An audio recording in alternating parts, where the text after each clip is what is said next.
বন্ধুরা, আশা করি সকলেই ভালো আছেন। স্পোর্টস রিভিউ হাব চ্যানেলে আপনাদের সবাইকে স্বাগত। বছরের শেষ গ্র্যান্ড স্লাম টেনিস প্রতিযোগিতা ইউএস ওপেন শেষ হলো। এবারের অর্থাৎ 2024 সালের ইউএস ওপেনে জয়ী হলেন ইটালির ইয়ানিক সিনার। পুরুষদের সিঙ্গলস বিভাগে প্রতিযোগিতার ফাইনালে ইটালির ইয়ানিক সিনার পরাস্ত করলেন ইউএসের টেলর ফ্রিটজকে। ইয়ানিক সিনারের পক্ষে ম্যাচের ফল 6-3, 6-4, 7-5।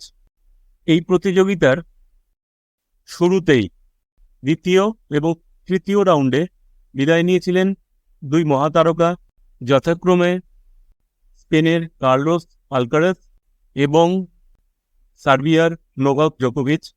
2022 সালের ইউএস ওপেনে পুরুষদের সিঙ্গলসে চ্যাম্পিয়ন হয়েছিলেন কার্লোস আলকারাজ, আর 2023 সালের ইউএস ওপেনে পুরুষদের সিঙ্গলসে চ্যাম্পিয়ন হয়েছিলেন নোভাক জোকোভিচ।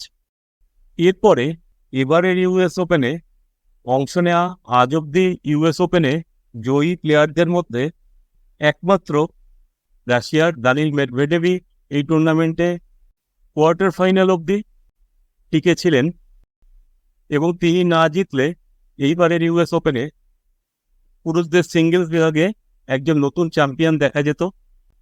ইটালির ইয়ানিক সিনার কোয়ার্টার ফাইনালে দানিল মেদভেদেভকে 6-2, 1-6, 6-1, 6-4 পরাস্ত করার সাথে সাথে নিশ্চিত হয়ে গিয়েছিল যে এইবারের ইউএস ওপেনে একজন নতুন চ্যাম্পিয়ন পুরুষদের সিঙ্গলস বিভাগে দেখা যাবে। ফাইনালে বিশ্বের 1 নম্বর প্লেয়ার এবং টুর্নামেন্টের 1 নম্বর বাছাই ইয়ানিক সিনার স্ট্রেট সেটে ইউএসের টেলর ফ্রিটজকে পরাস্ত করে তার জীবনের দ্বিতীয় গ্র্যান্ড স্ল্যাম টুর্নামেন্টটিতে জয়ী হলেন। এর আগে এবছরেরই শুরুতে অস্ট্রেলিয়ান ওপেন গ্র্যান্ড স্ল্যাম প্রতিযোগিতায় তিনি জয়ী হয়েছিলেন। এর সাথে তিনি গ্র্যান্ড স্ল্যামে 2টি রেকর্ড করে ফেললেন।